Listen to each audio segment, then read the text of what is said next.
Bem-vindos, aventureiros e aventureiras. Voltei para dar continuidade à história A Arte na Guerra de Sun Tzu no canal Livros que Li, Emoções que Vivi. Bora lá?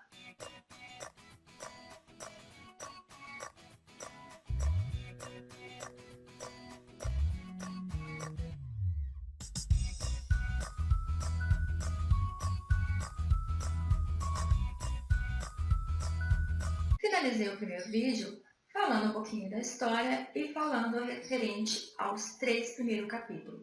Agora vamos ao 4º capítulo, Disposições Táticas. Permanecer na defensiva indica insuficiência de força. Na ofensiva, uma grande abundância de força. Sun Tzu, ele vem nos falar que quando você inicia um projeto, quando você inicia uma guerra que seja, então você tem pontos a avaliar. Você tem que prestar atenção no que pode estar ali a seu favor. E nesse ponto, ele vem dizer o seguinte: assegurarmos de não ser derrotado está em nossas mãos. Mas a oportunidade de derrotar o inimigo nos é dada por ele mesmo. Então, quer dizer, nós sabemos como nós podemos ganhar, qual é a nossa força, qual é o nosso engajamento. Mas nós não sabemos do inimigo. E somente ele vai poder fazer alguma coisa ali que nos garanta a vitória, que a gente realmente seja melhor do que ele. Então, quando a gente está com um projeto, seja ele de ingressar na universidade, seja ele conquistar o coração daquela pessoa que a gente tanto deseja, ou até mesmo conseguir uma vaga de emprego, então nós temos que avaliar alguns pontos. Como, por exemplo, a medida. Quanto eu quero aquele emprego, aquela pessoa que eu estou interessada? Quanto eu quero conquistar aquilo? O porquê eu quero conquistar aquilo? Depois que eu chego à conclusão do porquê eu quero e o quanto eu quero, então eu tenho que analisar a quantidade. Então, quem mais deseja aquilo que eu estou buscando? Aquela vaga de emprego tem mais quantos concorrentes? O coração daquela pessoa que eu estou querendo tanto tem mais quantas pessoas querendo conquistá-lo? Aquela vaga na universidade, que é aquele curso que eu quero, quantas pessoas vão concorrer comigo? Então é muito importante a gente saber, para saber se a gente, qual a nossa porcentagem de chance ali. Depois que a gente viu a quantidade de pessoas, então a gente tem que ter o nosso cálculo. Nós temos que calcular o que nós vamos fazer, o que eu preciso fazer para atingir o meu objetivo, para conseguir aquela vaga, para conseguir aquele coração apaixonado. O que eu estou disposto a fazer para alcançar esse objetivo? Depois nós temos que ver o equilíbrio de chance, que é de todos aqueles que estão buscando a mesma coisa, qual o grau de chance que eu tenho? Por exemplo, aquele coração que eu estou em busca dele arduamente, as outras pessoas que também querem aquele coração, o que elas podem fazer que eu não possa? O que elas têm melhor do que eu? Eu sou igual a elas? Eu sou maior? Eu sou menor? Então isso é muito importante que a gente saiba com quem a gente está lutando, com quem a gente está brigando por alguma coisa. E depois que você analisa tudo isso, por que você quer aquilo? O quanto você quer? Quantas pessoas querem a mesma coisa? O que eu vou fazer para conseguir? E o que as outras pessoas também podem fazer? Aonde eu me igualo? Se eu sou igual, melhor ou pior do que elas? Aí você tem como saber se você tem mais chances de chegar à vitória ou menos chances. E dependendo do resultado, muitas vezes é melhor que a gente parta para um segundo plano.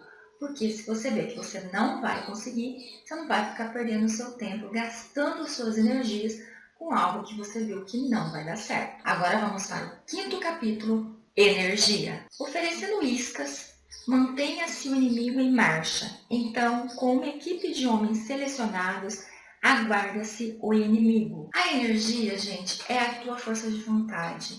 É o que você... é o seu ânimo. É aquilo que você vai focar.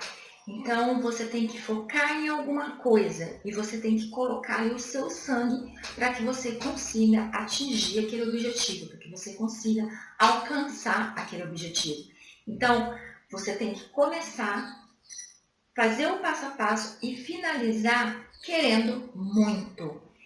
engajando muito para que você consiga. Porque se você desmorecer, se você ali em algum momento do caminho você ficar mais tranquilo, ficar desanimado, você não consegue atingir o seu objetivo. Sexto, pontos fortes e pontos fracos. Não repita as táticas que os fizeram vencer.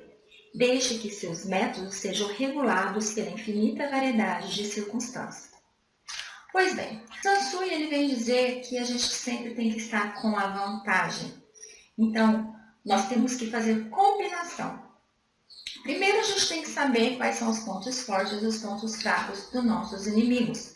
E ali, nós teremos que atacar os pontos fracos e, de alguma maneira, fazer com que balance ali os pontos fortes e a gente consiga atacar. Ou, pelo menos, a gente se mantenha longe, se mantenha afastado, quando a gente sabe que o ponto forte é o que será usado naquela situação. Muitas pessoas, elas são boas em se esconder.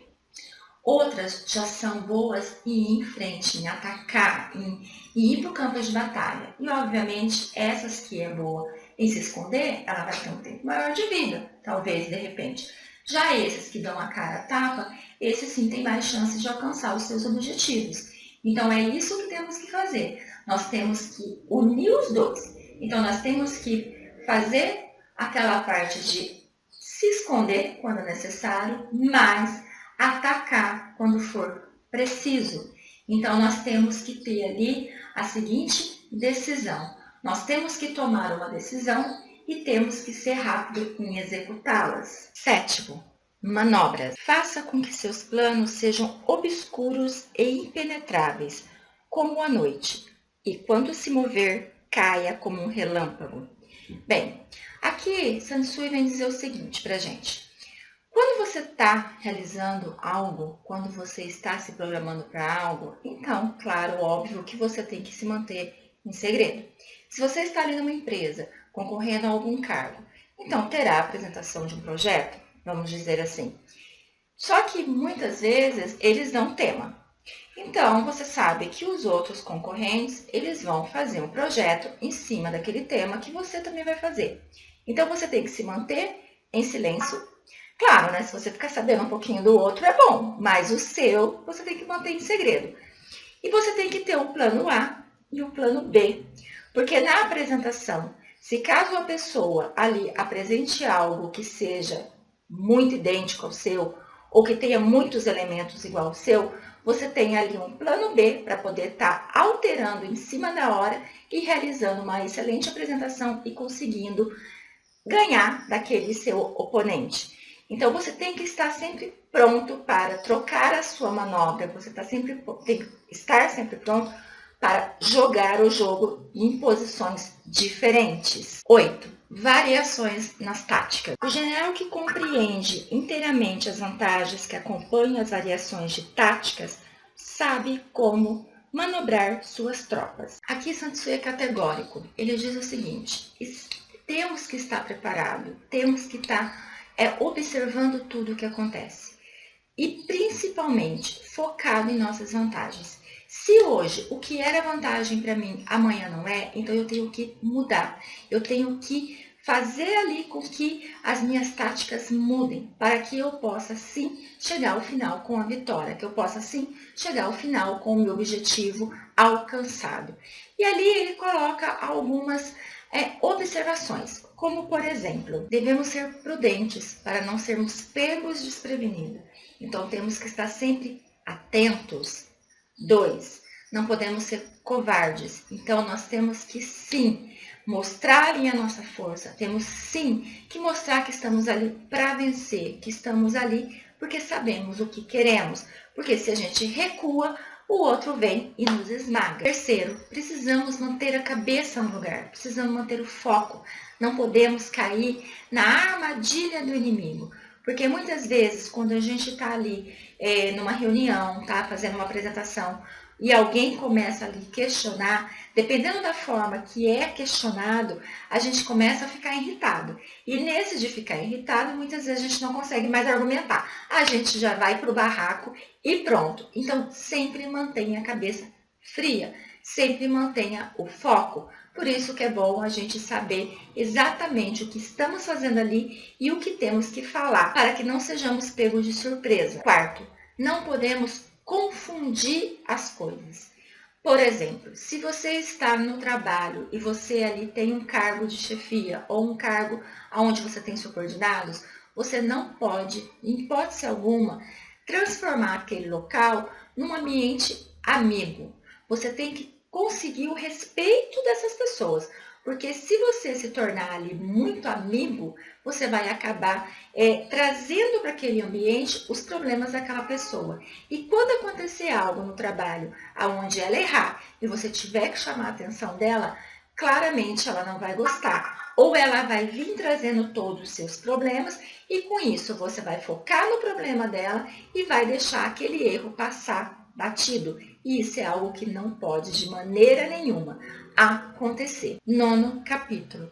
Exército em marcha. Aquele que não exercita a previsão, mas faz pouco de seus oponentes, seguramente será capturado por eles. Vou ler aqui para vocês 3 parágrafos para vocês entenderem melhor esse aqui. Se os soldados forem punidos antes de estar cada vez mais vinculados a ti, eles não demonstrarão obediência. E se não forem obedientes, serão praticamente inúteis. Se após os soldados tornarem-se vinculados a ti, não forem aplicados punições, eles ainda serão inúteis. Portanto, soldados devem ser tratados em primeira instância com humanidade, mas mantidos sob controle por meio de ferramentas, disciplinas.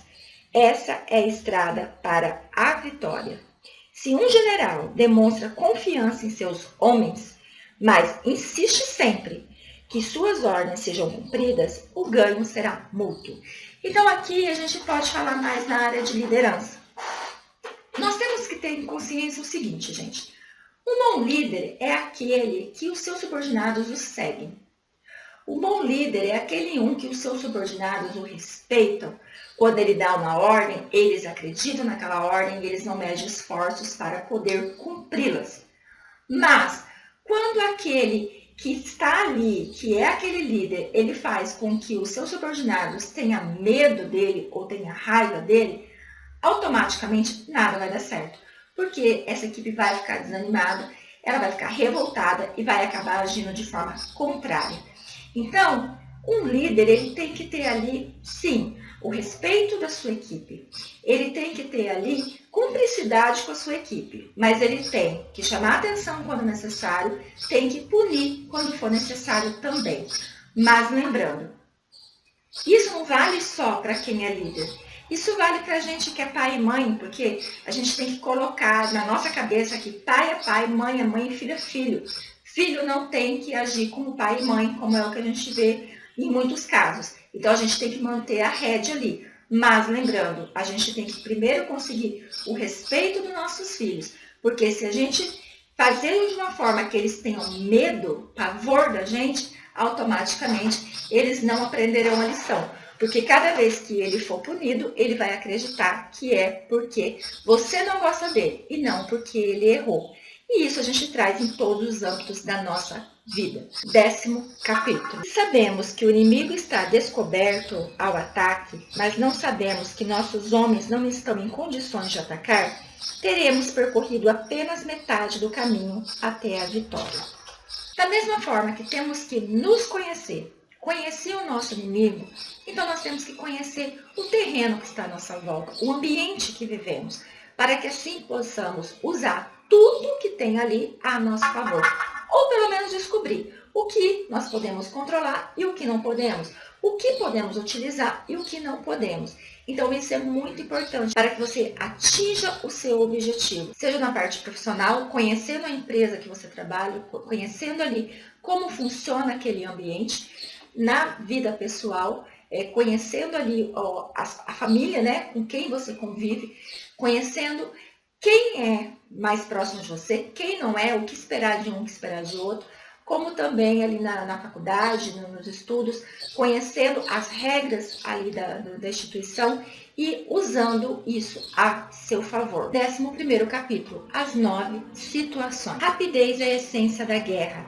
Aproveite-se do despreparo de seu inimigo. Desloque-se por rotas inesperadas e ataque pontos desguarnecidos. Nesse capítulo, Sun Tzu traz 9 campos para que a gente possa observar, para que a gente possa analisar antes de entrar numa guerra, ou antes de entrar num projeto, ou de mergulhar de cabeça em alguma coisa.